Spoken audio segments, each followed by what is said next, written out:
whoa, whoa, whoa, whoa, whoa, yeah, we are in the place of yeah, yeah, yeah, yeah, yeah, yeah, yeah.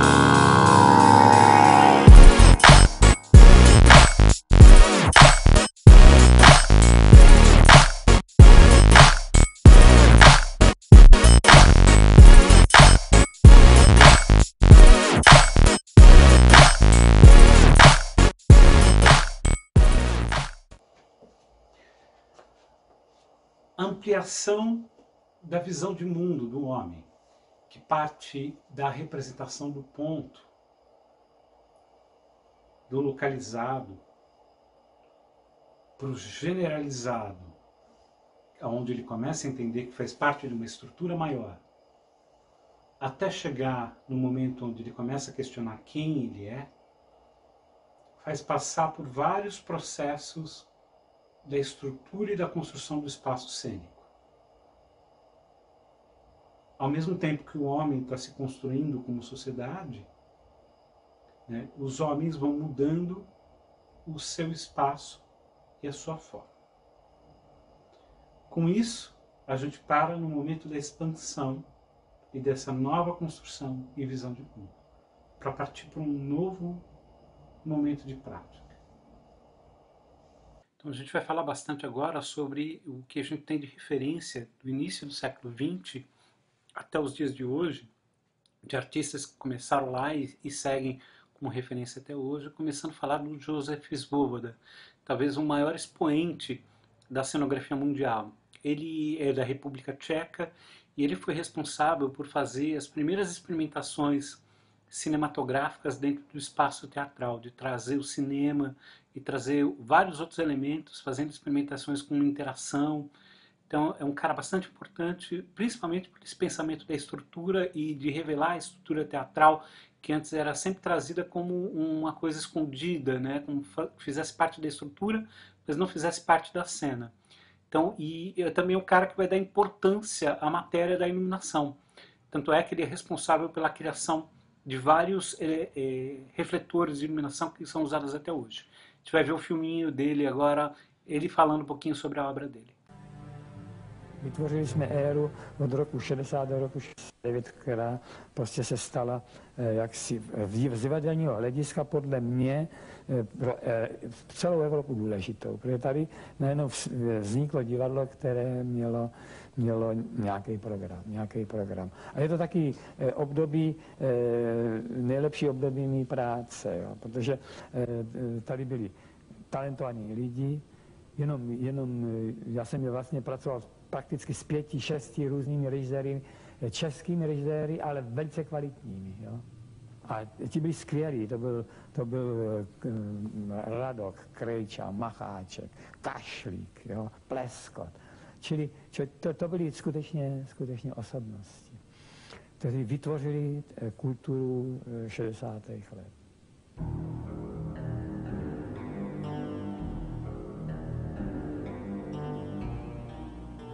Ten Roma Julie, to bylo programové představení vlastně Čínoho národního divadla, protože ten Shakespeare vlastně přicházel v době, kdy a tohleto téma v době, kdy jaksi klesala citovost mladých lidí a Krejča postavil ten program právě v úmyslem ukázat jako mladým lidem a publiku, že tomu tak není a že prostě jako cit, jako je statek, který se musí taky pěstovat, že není jenom hlavní bitva za socialismus.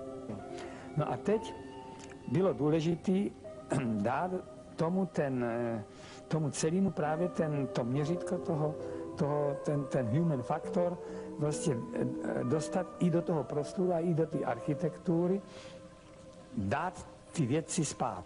A ten spát mohl vzniknout jedině tehdy, jestliže vytvoří scenografie, která se mění a tempo. To znamená s odchodem herců ze scény a s příchodem nové z herců do jiné situace se promění scéna.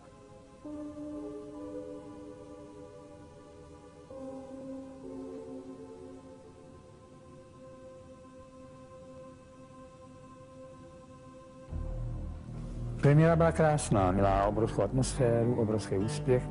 A...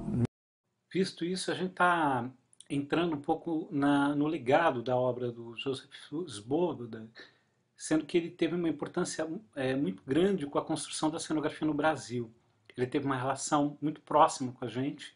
Ele esteve na Bienal de Arte, ainda quando a Bienal de Arte apresentava um panorama sobre o teatro, e muitos alunos deles foram brasileiros e foram para lá, e a gente vai falar de um deles mais para frente. Mas ele tem uma importância muito grande nessa questão da construção de uma nova visualidade para o espaço cênico, como vocês vão ver nessas imagens aqui, que é do espetáculo do Ulisses, né, e ele tem uma importância também na ópera, e a gente vai seguir vendo um trechinho da ópera La Traviata.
Tadeusz Kantor.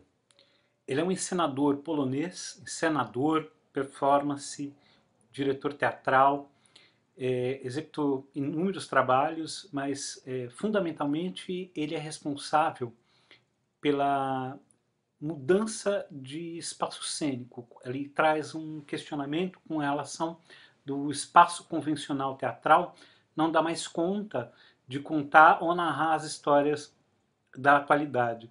Então, ele vai para um espaço não convencional, ele vai mudar esse panorama, né, trazendo apresentações, inclusive fazendo performances na praia, fazendo performances em espaços não convencionais do teatro.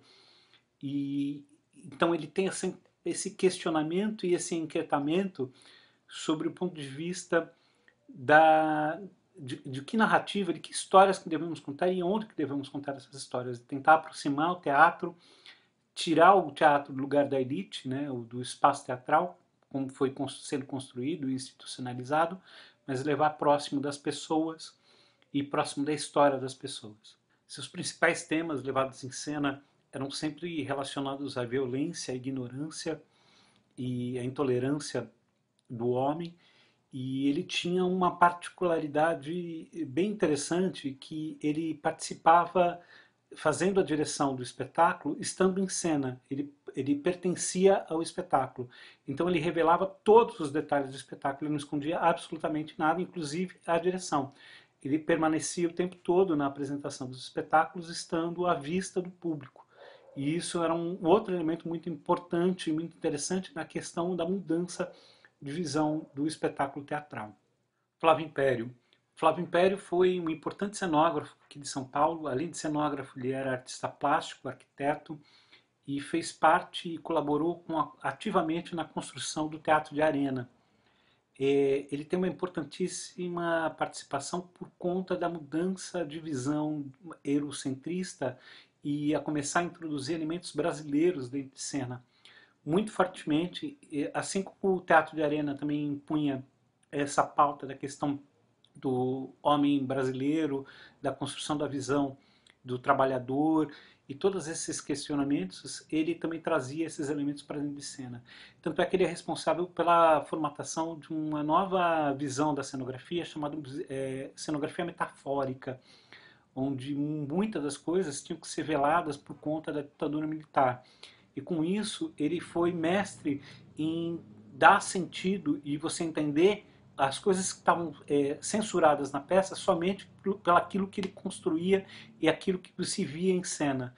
Já aquilo tudo, a imagem já dizia tudo sobre o espetáculo. Com isso, o Flávio Império ele traz uma nova visão sobre a questão da construção do espaço cênico, trazendo um novo ritmo e trazendo também novas cores para o espaço teatral.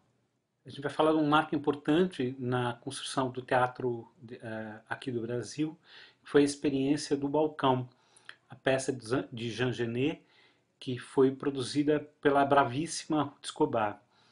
Ela coloca o Brasil no panorama internacional dos espetáculos teatrais, trazendo tudo que há de mais moderno e de mais avançado em termos de experimentalismo e de coragem em cena.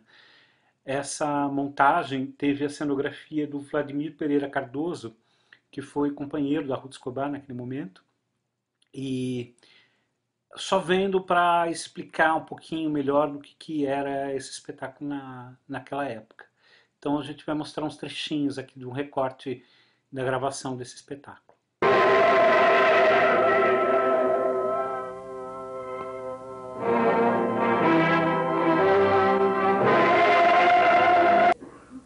É ainda de outra coisa que se trata, não de inteligência.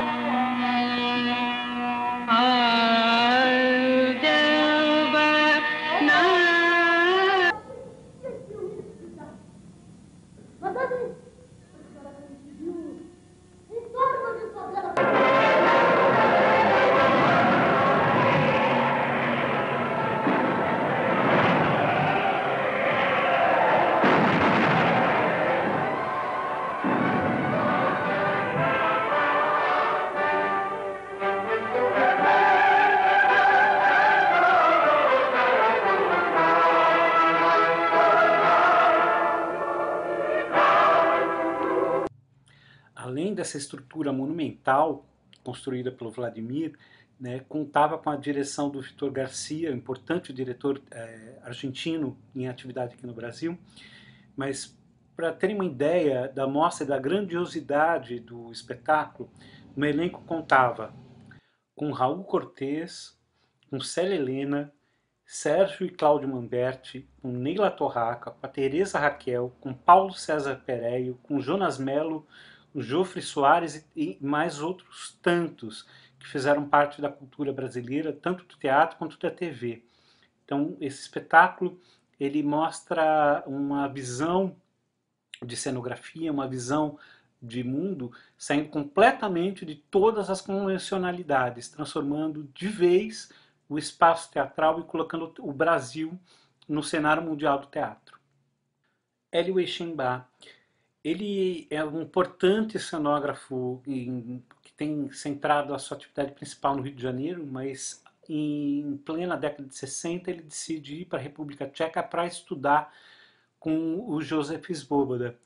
E um apaixonado por aquilo que ele faz, ele volta para o Brasil com toda essa bagagem e vai trabalhar no espetáculo que é um marco também, depois do espetáculo do Balcão, que é um outro marco, que é a montagem do Rio da Vela no Teatro Oficina, né, do texto do Mário de Andrade, que também foi revolucionário na época, e ele traz consigo uma paixão enorme sobre a questão da relação das estruturas e das formas em cena. É muito importante o trabalho dele e uma pessoa com a qual eu tive contato pessoal e era extremamente generosa. A gente vai seguir agora também com outra pessoa extremamente generosa na sequência. Gianni Rato. Gianni Ratto era italiano de nascença, mas de alma puramente brasileira. Ele é trazido para cá, para o Brasil, para trabalhar na companhia da Maria della Costa e acaba se apaixonando pelo país e ficando para cá. Uma figura extremamente generosa e professor na prática de muitos cenógrafos aqui no Brasil. Eu vou deixar ele falar um pouquinho sobre ele mesmo.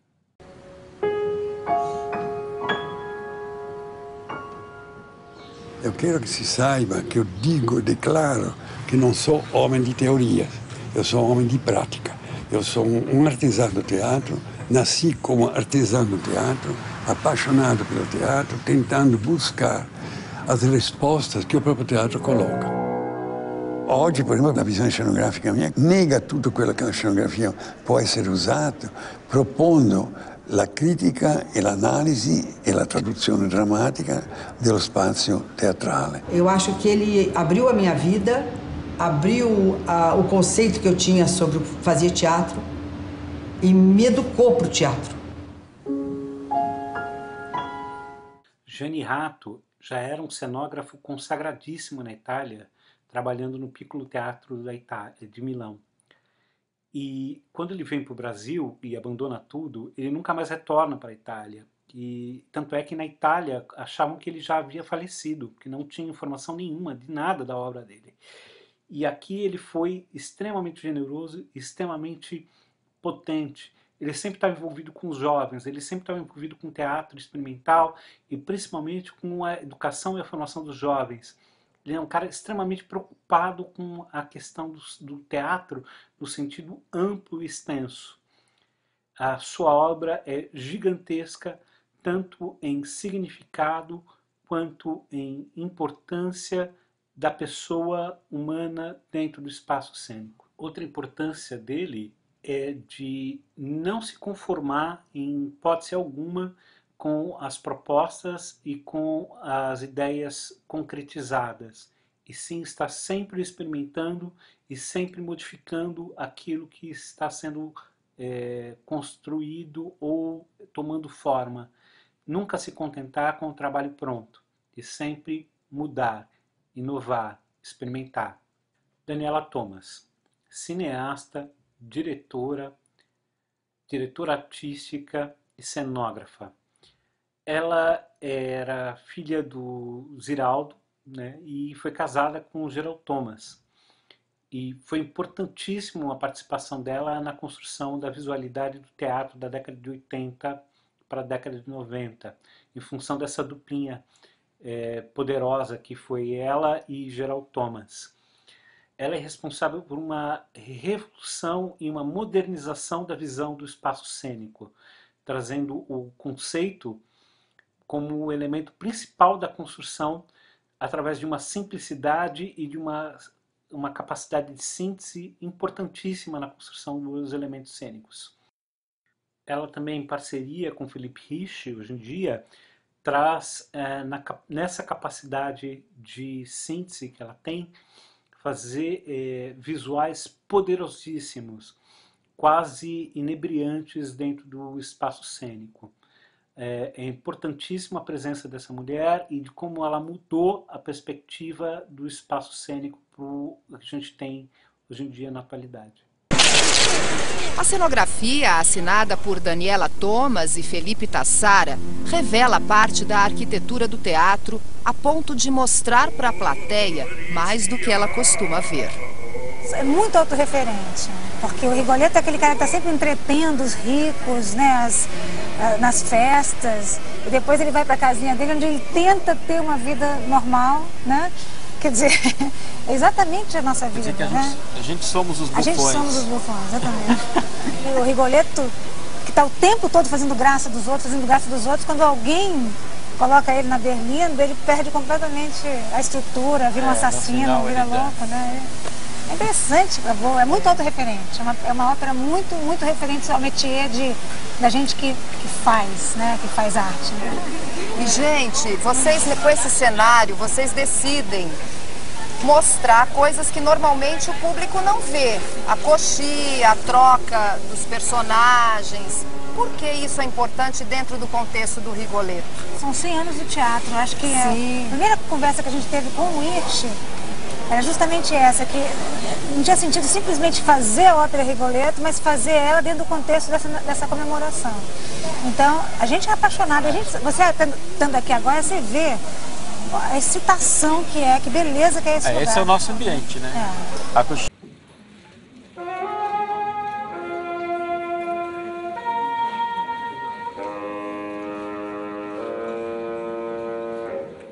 Uno, los textos sagrados.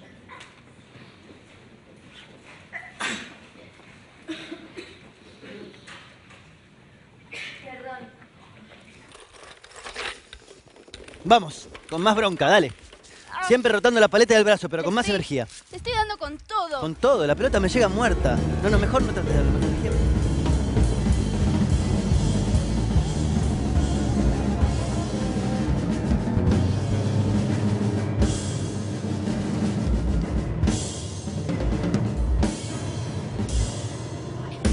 Eu tô atrasada.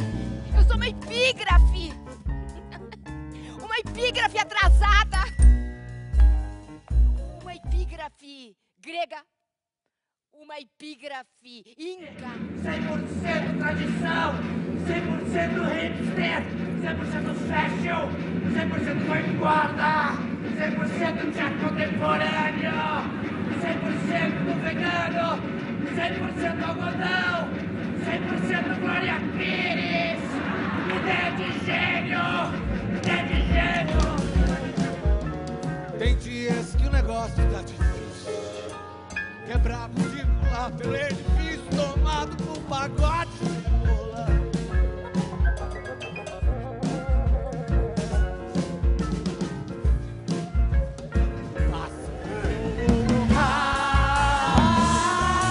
Água podrida, água podrida, água podrida, podrida, podrida. Marcos Pedroso. Marcos Pedroso é diretor de arte, cenógrafo, artista plástico. Ele tem um papel importante na década de 90, junto com a Companhia da Vertigem, aqui em São Paulo. Ele é responsável pela montagem de 3 espetáculos, fazem uma trilogia bíblica, mas fundamentalmente ele muda o conceito de cenografia para a apropriação de espaços onde já carregam a história e os elementos que são importantes para a contação daquela narração, como no caso do Paraíso Perdido, como vocês estão vendo a imagem, que foi executada e realizada dentro de uma igreja, na Santa Cecília, se não me engano. Mas esta montagem, ela carrega com si todo o histórico do espaço, mais a adaptação e a montagem do espetáculo. E também isso ocorre também na montagem do livro de Jó, que é montado dentro de um hospital desativado, que carrega esses elementos, carrega essa história, carrega essa energia junto com ela, e depois no Apocalipse, que é montado dentro de um presídio. Tendo isso como cenário estabelecido, terreno fértil de produção, a gente agora vai ver um pouco na prática como são experimentados e realizados esses novos experimentos cênicos, como que a gente pode florescer por uma nova visualidade. Até já!